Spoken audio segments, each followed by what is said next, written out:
Ah, Sorry. okay lang, ganun talaga. Wala namang magaling na kagad sa umpisa eh.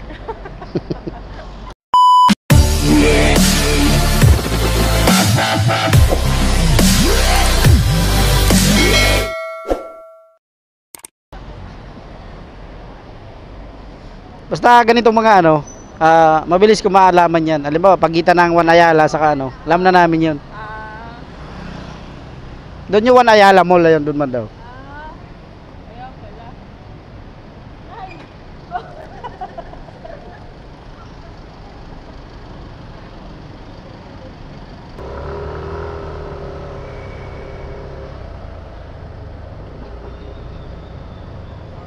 Gusto ko pumunta doon. Gusto ko makita yung Mount Mayon.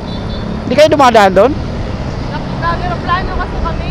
Aeroplano. Oo. Pagka ano kayo mo, mag-bus kayo, madadaanan nyo yun. Kaya nga. Kaya sabi ng nanay ko. Ganda yun. Pinagmamalaki naming Mount Mayon. Taga doon ako banda eh, may Mayon malapit. Kagagaling ko lang doon eh, April 6, nakamotor lang ako. Ito dala ko.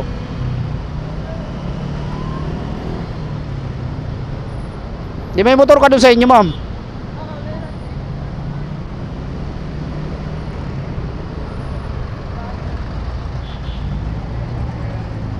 Nasaan na sila? Tawagan mo. Andiyan na tayo, ayan o. Andiyan na sila?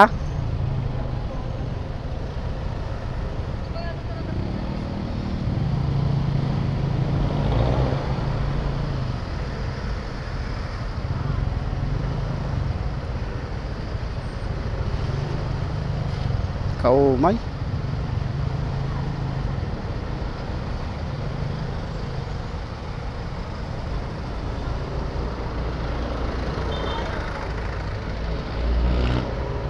Dito kayo naka-check-in? Ha? Dito kayo naka-check-in? Oo.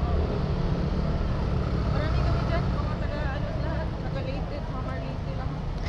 Tapos yung iba, yung mga taga-ibang region. Nasa ano sila. Mariposa daw. Malapit lang dito yun eh. Doon banda yata. Ano yun? Sagot ng ano yun, ma'am? Puro pulis yun. Ha? Puro pulis. Oo. Bukas pupunta na naman kami sa ano. Dyan. Wala kayong ano, bus, yung service, shuttle? Meron. Pero ano, dito NHQ lang kasi nagpo-provide. Yung tagahatid buhay namin. Ay, dito na yung nanay ko. Nag-aabot ka nanay. Ikaw, layo ka ba? Muli na tago mo kayo.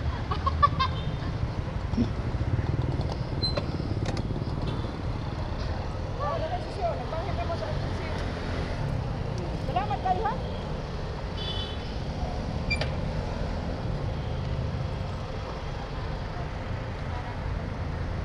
Traffic, grabe.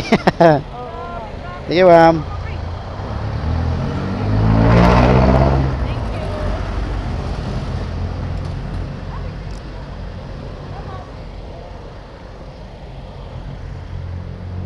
Kano pa masahe sa'yo, Babs?